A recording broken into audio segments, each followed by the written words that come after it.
have a new segment here on Louder with Crowder. We're going to be doing them more regularly because a lot of people have asked to sort of boil some arguments in a way that's succinct and shareable. So this week, in the new segment, top five crappiest myths surrounding gun control.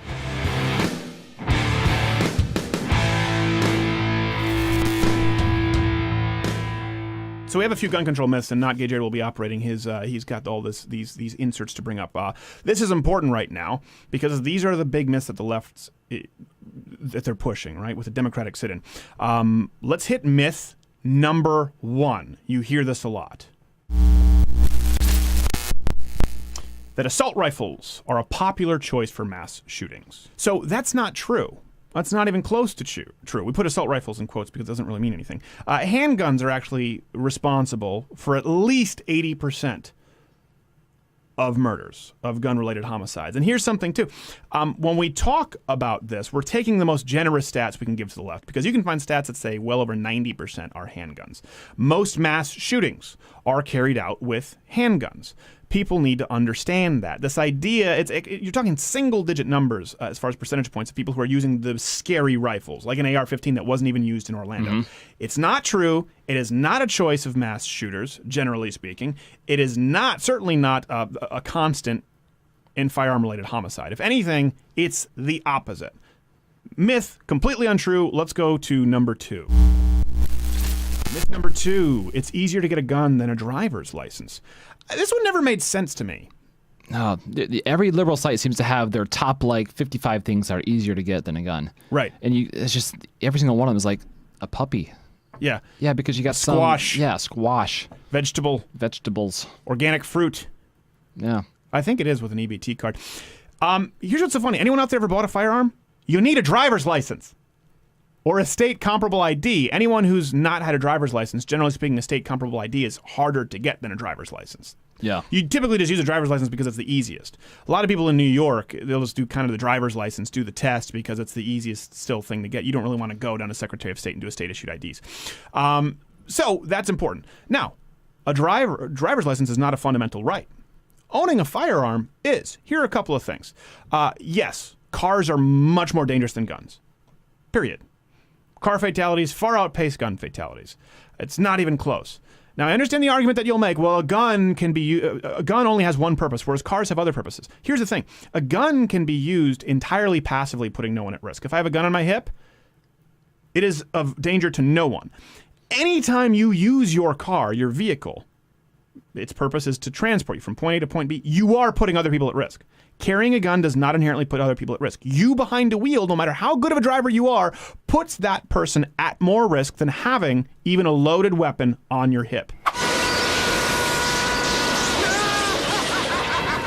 That's important to know. And that's why it's harder to get a driver's license, which you need to get your gun or state comparable ID, than a gun in some ways, in the sense that you have to pass, you have to jump through some hoops to get a driver's license to show that you can drive the car. Mm-hmm. On the flip side, when you get a driver's license, have you had a criminal background check? No. Can you get a driver's license if you're a felon? Yes. What if you're a domestic abuser? Yes. What if you have mental illness? Yes. You can still get a driver's license. Not so with a firearm. You ever had to do a background check to get a driver's license? Not usually, no. No. Never. So, cars are much more dangerous than guns. You also have to be 18 to get a firearm in most states, from what I understand. Yep. Is it all states? Everyone that I've encountered. Okay, 18, yes, 16 to get a driver's license. Yeah, or 15 and a half to get your permit. Right. Maybe 14 sometimes. Long story short, cars are much more dangerous than guns, and it is much easier to get a driver's license than buy a firearm. But then again, if you've ever actually bought a firearm, you don't buy the BS because you know that. Let's go to myth number 3. Gun-free zones prevent mass shootings. No. This one is really simple. We don't need to spend a lot of time on it. 92% of mass shootings since 2009 occurred in gun-free zones. Listen. Doesn't take an incredible logical leap to understand this. If you're a shooter, you're going to find the easiest target. The easiest target is an area where you're guaranteed there are no firearms. Myth number 4. Concealed carry holders don't stop violent crime. This is one, and Michael Woods Jr. likes to use this one a lot. Well, there are tons of examples, okay, of concealed carry holders stopping crime. Naki Jared has brought these up with Uber drivers, guy in Cincinnati, customer carrying a concealed weapon shoots suspected bank robber, firefighter off duty, cops off duty. There are so many anecdotal stories, okay? So that's obviously untrue. Here's something that people don't tell you. This is a really important statistic and something that's funny about gun control proponents. Guns, according to the CDC, by the way, Obama said the CDC wasn't allowed to conduct any research. They did. Here's what they found. Firearms on a yearly basis. Now, it's hard to measure because most incidents involving a firearm defensively, it's never fired. So sometimes they're not reported properly. That's why there's such a wide swath. Between 500,000 to over 3 million per year incidents of firearms used defensively. Okay? That means that at the absolute lowest figure, there are at least as many incidents of defensive uses of firearms as there are bad guys using them against good people. And if you use the highest figure, it's many times more the amount of times a gun is used defensively from the good guy. Hello.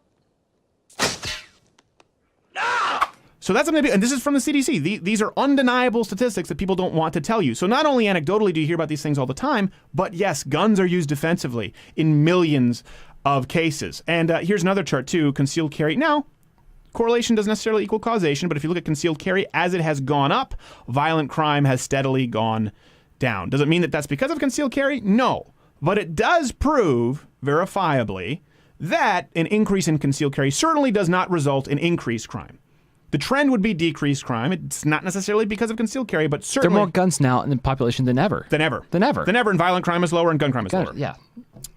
Okay, last myth, number 5. That gun control laws actually work. I'll toss this to you. You can go email me through louderwithcrowder.com or tweet me at scrowder.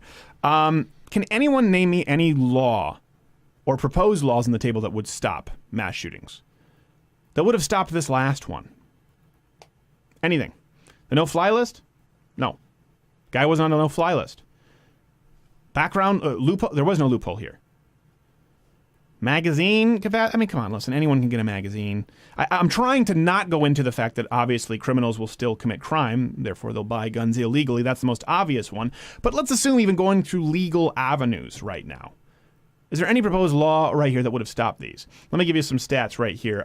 We have this up from Conservative Review. Fantastic. Gun murders are on a decline since the 90s.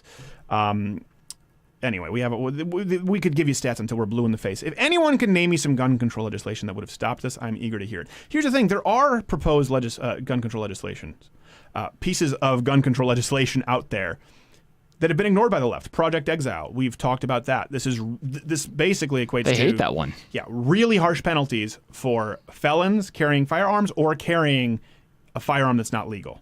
Mm-hmm. Very serious sentences. We have it up at louderwithcrowder.com. I don't have the numbers right in my head. I want to say it was 5 years, and then your second offense was like 20 years. Very, very serious crime. And what did it do? It worked. It was in Virginia. They did this. They basically did some test studies, and they found that this reduced illegal firearms, them being carried, by a remarkable percentage. The reason leftists oppose it is they said that it disproportionately targeted minorities. So Project Exile did work. It's something that works without infringing on any law-abiding citizen's right. What's required is to find the illegal gun, so a crime is being committed, as opposed to the no-fly list, where you could not have even been accused of a crime, have never been involved with terrorism, and simply have your Second Amendment rights stripped of you. Project Exile requires proof that you are currently committing a crime because that gun is illegal. So it infringes on your rights, none whatsoever, only criminals. And it worked, and the left opposed it. But I want to know, what kind of gun control laws proposed? Do we have an outro here? We do. Oh, okay. Want to roll that? Tweet me at @scrowder. What gun control laws would have stopped this? I still want to know. Crowder's Crappy This has been a top 5 list.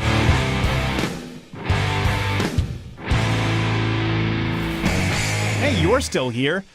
That's surprising. I'm not going to lie. This is the internet. Most people have an attention span of 4 seconds. But this is a clip taken from the full weekly videocast podcast. You can click below to watch that full videocast or subscribe on iTunes or SoundCloud. Click my face to go to louderwithcrowder.com, where there are more articles than you could read in a lifetime, or click below me where there's another video. It's shorter because I know you're busy and you have things to do, like find pants.